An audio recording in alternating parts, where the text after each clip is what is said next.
نبدأ أولى لقاءاتنا بلقاء فني مع مجموعة من الشباب السكندري بيقدموا فن بأرخص التكلفة، لكن أعتقد إن هو ذات قيمة فنية عالية. خلينا نرحب بالضيوف اللي معانا. بنرحب بداية بالفنانة الصغيرة أو النجمة الصغيرة الواعدة إنجي أحمد حلمي. أهلا بيكي إنجي.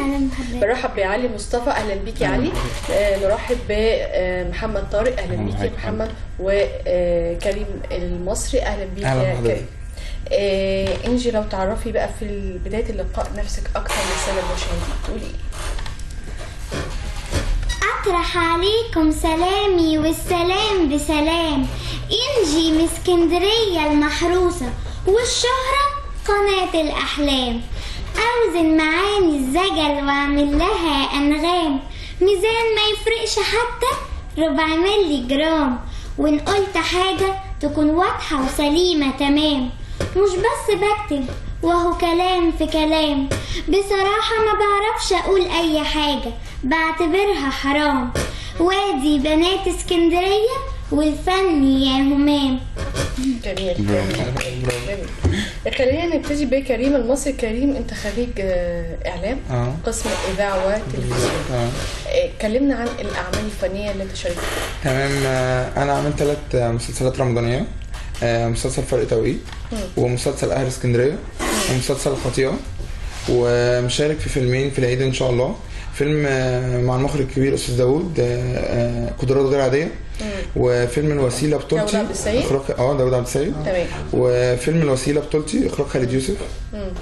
بس في افلام تانية عاملها خاصه باسكندريه خاصه بيك؟ في افلام تانية. انا مؤلف فيلم عون الشيطان، كله ممثلين من اسكندريه، دخل مهرجان دبي. واحنا برضو جروب جديد كده من اسكندريه، ممثلين عاملين فيلم جديد اسمه رحله ملعونه، داخل ان شاء الله مهرجان مراكش. فكلمنا عن فكره الفيلم ده اللي هو داخل مهرجان مراكش. اتفضل. هو الفيلم ببساطه جديده اسمه رحله ملعونه. الفيلم بيتكلم ان احنا عايزين نوصل هدف من الفيلم، ان ربنا سبحانه وتعالى قال وما خلقت الانس والجن الا ليعبدون. فاحنا عايزين نوصل ان البني ادم لازم يبقى ايمانه قوي بربنا، ان هو ما يخافش من الجن، لان ده مخلوق عادي ربنا خلقه زينا زيه لهدف معين في الحياه. فاحنا حاطين ببساطه شديده ان مجموعه شباب اتقابلوا في مكان، فبداوا يواجهوا ان هو ظهر لهم جن، فبداوا يواجهوه مش بدجل او بشعوذه، بايات من القران، وفعلا تغلبوا على الجن الشر اللي موجود في المكان بايات من القران اللي موجوده في كتاب ربنا سبحانه وتعالى. عايزين نتكلم عن الادوات والامكانيات اللي انتم مستخدمينها في الفيلم. هل هي امكانيات، يعني كلمونا عنها، يعني انتوا اللي تتكلموا عنها اكتر. هل هي امكانيات باهظه؟ هل هي امكانيات متواضعه؟ تمام. بالنسبه للامكانيات، احنا معانا مدير التصوير ومجموعه التصوير كلهم متطوعين. وكمان انا كان في مكانين مقترحين، كان في مكان خارج اسكندريه وكان في مكان داخل اسكندريه، بس احنا فضلنا ان كل الاماكن تبقى في اسكندريه عشان نثبت للناس ان الفن الاصيل بيطلع من اسكندريه، وان تبقى كل حاجاتنا ومعداتنا معموله هنا في اسكندريه. وان شاء الله هيبقى في تصوير داخلي وتصوير، وبنختار اماكن نصور فيها. احنا كمان عملنا معدات بدون تكلفه خالص. كانت فكره مدير التصوير اللي هو كامل عادل، هو يعتبر من اكبر مصورين اسكندريه. عمل لنا امكانيات اضاءات وسوفتات بوكسات غاليه جدا، وخلينا تكلفه الفيلم الانتاج كله عامل 2000 جنيه بس مش اكتر. 2000 جنيه بس فقط مش اكتر. كانت هي فكرته في الاضاءات، فكرته في السوفتات بوكسات اللي اتعملت اللي بتتباع بره من 5000 جنيه وطالع، هو عملها مكلفه 80 جنيه بنفس الامكانيات وبنفس الاضاءه اللي بتطلع من الحاجات المكلفه.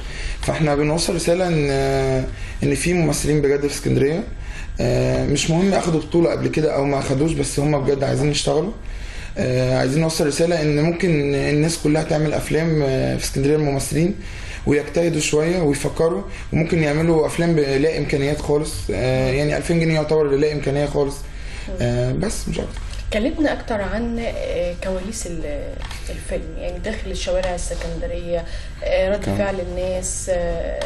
هل اخذتم مشاهد تلقائيه من الناس دخلتوها في الفيلم؟ اخذنا مشاهد تلقائيه من الناس بس المشكله ان كان الموضوع رعب شويه بالنسبه للناس، كان صعب شويه. وكمان خصوصا ان حرف حريق الشارع يعني ساعات ما بيتقبلش التلفزيون، وفي ناس برضو بتتقبل التلفزيون. يعني في ناس كانت مساعدانا جدا وبرضه احنا اللي ساعدنا اكتر في ده كان المخرج بتاع الفيلم اسمه محمد حمدي. هو شاب سكندري برضه وعنده تقنيه عاليه ورؤيه رهيبة في الاخراج. وكمان الحمد لله رب العالمين يعني احنا كممثلين عرفنا ازاي نتاقلم مع الشارع، يعني دي صفه الممثل، التاقلم مع الوضع. فتاقلمنا مع الشارع، وطبعا كانت الشقه كانت جاهزه في اي وقت. كواليس الفيلم بقى انجي مبهدلنا في الفيلم لان هي العفريته في الفيلم، ففي الاخر خالص بتبان انها ملاك، بس هي بتجننا الاول شقيه ملاك شقي شويه، فمبهدل الممثلين كلهم في الفيلم بقى في طول الفيلم. احكي لنا بقى مفيش مثلا بشدهم من ودانهم من شعرهم، بصحيهم مثلا كل شويه، عامله لهم دوشه في البيت يعني. قولي لي دي اول عمل او ده اول عمل تشتركي فيه؟ لا انا عامله فيلم اعوان الشيطان، ان شاء الله يتعرض في مهرجان دبي مع انكل كريم المصري وانكل احمد سمير. بس كنت برضو مشتركه فيه وانا مذيعه هنا صغنونه كده في قناه اسكندريه، في برامج قناه اسكندريه.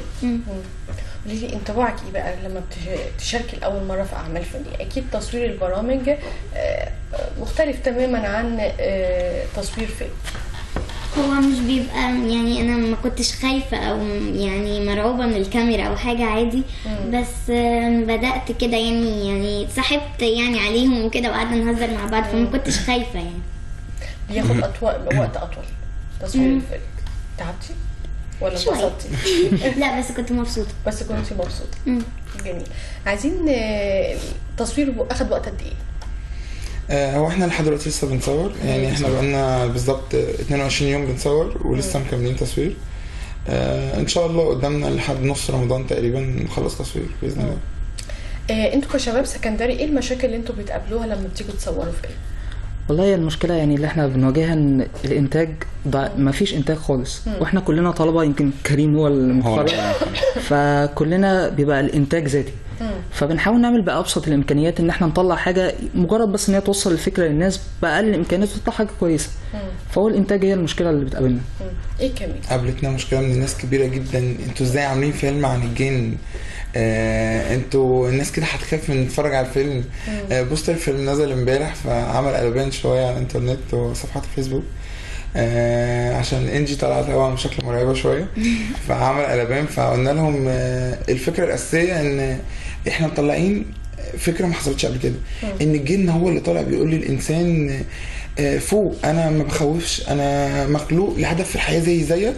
انت لازم ايمانك يبقى بربنا قوي. الجن هو اللي بيكلم الانسان بيقول له انت لازم ايمانك بربنا يبقى اقوى.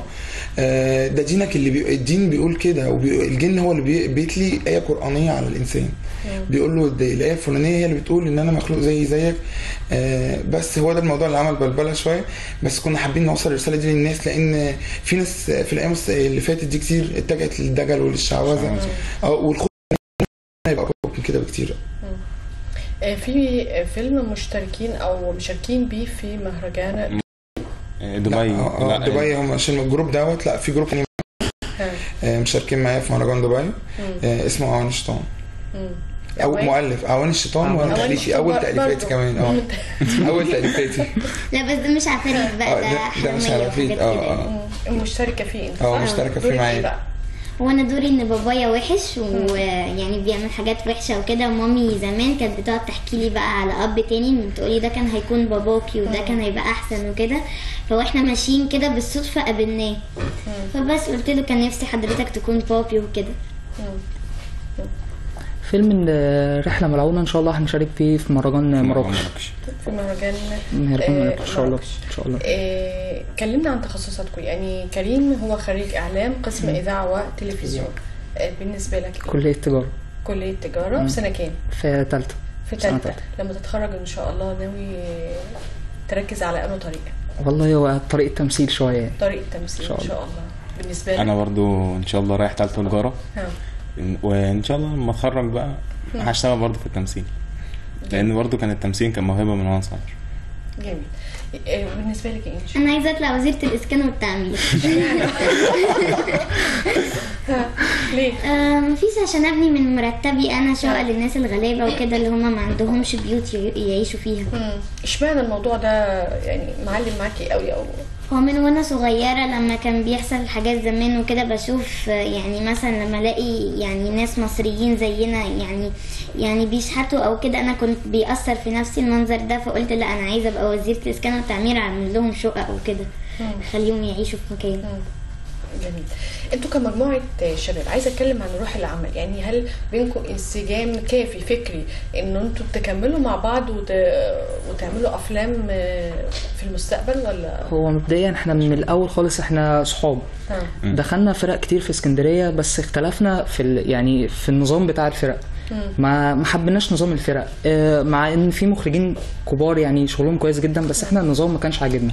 فاحنا اسم العصابه جاي من ان احنا قررنا ان احنا كل ما نخش فريق ما يعجبناش نطلع منه احنا السبعه او احنا السته قبل ما فبنطلع منه احنا السته، فالناس هي اللي اطلقت علينا اسم العصابه. انتوا عصابه في كل مكان مع بعض. فهي دي الفكره، قررنا ان احنا نعمل فريق لوحدينا ونعمل شغل وان شاء الله يعجب الناس. في خط ناويين ان انتوا تمشوا عليه في انتاج الافلام، ولا لا الفكره اللي تعجبكم هتعملوها؟ احنا ماشيين في خط المهرجانات اليومين دول. عايزين نثبت للناس كلها ان الفن مش بيطلع من القاهره بس. دلوقتي الفنان بيتعب جدا من اسكندريه عشان يقول لازم انا اسافر القاهره عشان اتعرف من هناك واتشهر من هناك واشتغل من هناك. لا، احنا عايزين نوصل رساله ان احنا طالعين من اسكندريه، ولازم تكون مجد انك هتطلع من اسكندريه. ما تستقلش بفنك وتقول لا انا هطلع من القاهره. اسكندريه فيها فنانين كويسين، وده اللي احنا بنحاول نثبته للناس كلها، ان الفنانين الممثلين في الفيلم ومدير التصوير الانتاج الاضاءات مدير الصوت كل حاجه من اسكندريه، وداخلين مهرجان. مش اول فيلم ندخل بيه مهرجان، دخلنا فيلم قبل كده مقبول، فيلم مهرجان دبي، كنا من ضمن 15 فيلم بس مقبولين. فعايزين نوصل رساله ان اسكندريه فيها فنانين بجد. انا لما سالتك قلت لي خط المهرجانات، ايه هو بقى خط المهرجانات؟ عشان نقول بقى مثلا لو في شباب دلوقتي بيشوفنا ولسه بيبتدي حياته الفنيه يتعلم بقى. خط المهرجانات ان هو الافلام الوثائقيه، تمام، اللي هي الهادفه اللي ليها هدف معين. بس بنبدا نشتغل عليها وشغالين بقى على مهرجان ان شاء الله. بنحضر حاجه لمهرجان اسكندريه ده ان شاء الله. يعني شغالين على خط المهرجانات شويه كده. ايه اللي انتوا ناويين تحضروا مهرجان اسكندريه؟ انجي هتكون معاكم ان شاء الله؟ ان شاء الله. بصي حضرتك، احنا بنحاول بشتى الطرق ان احنا نخلي فيه نوع فن جديد في مصر. يعني حضرتك لو تلاحظي ان معظم الافلام في مصر تنقسم ما بين رومانسي او اكشن، فاحنا بنحاول نخلي فيه افلام تشويقيه، افلام رعب، وان شاء الله هنعمل فيلم خيال علمي برضه يعني. بس بنحاول بقى نجمع الامكانيات اللازمه. بناخد كورسات فوتوغرافيا، بناخد كورسات اكاونت برضه عشان نحاول ان احنا نطلع الفيلم من اسكندريه، نطلع فيلم عالمي، فيلم معمول بايد مصريه اسكندرانيه، ويبقى ان شاء الله نخش بقى بيه مهرجانات اكبر. فيلم رحله ملعونه مختلف شويه، لان الفيلم مش مجرد فيلم رعب وخلاص. الفيلم معمول فيه شغل مكياج زي اللي بيتعمل في افلام الرعب بره بالظبط، ما فيهوش اي اختلاف وغير مكلف بالمره. عاملين فيه وشوش محروقه، فيه بق مفتوح، فيه رقبه مقطوعه، نفس الشغل اللي بيتعمل بره بالظبط. احنا اللي عاملينه بايدينا، متعلمينه من على اليوتيوب. وحابين نشتغل بجد، يعني حابين نعمل شغل مختلف. مدة الفيلم رحلة ملعونة قد ايه؟ 35 دقيقة. 35 دقيقة. هو ده اللي هو بتاع مهرجان مراكش. طيب اوان الشيطان اللي هو بتاع مهرجان دبي مدته قد ايه؟ 59 دقيقة. 59 دقيقة. لكن مش افلام طويلة يعني ساعة ونص. لا افلام طويلة مش هنجيب من الانتاج. في الوقت ده بتقدروا تلموا الفكرة، بتقدروا تقولوا كل اللي انتوا عايزينه؟ بنقدر نوصل كل اللي عايزينه. بنقدر نوصل. وحضرتك كمان احنا بنستوحي الفكره بتاعتنا من الشارع المصري. يعني حضرتك لو تلاحظ ان الجن منتشر قوي ما بين الشارع المصري، فاحنا عايزين نعالج الفكره دي. الفكره بدل ما هي الناس تروح للدجالين ويصرفوا فلوسهم، لا انت ممكن يعني بالقران تعالج الحاجات دي كلها. وممكن انت نفسك تعالج الحاجات دي. طول ما ايمانك قوي بربنا، فالمفروض انك ما تخافش من الحاجه دي، لان ربنا خلقك لهدف وخلقه هو الهدف تاني خالص. انجي قولي لي، عايزه تعملي ايه في المستقبل؟ بتحلمي بايه؟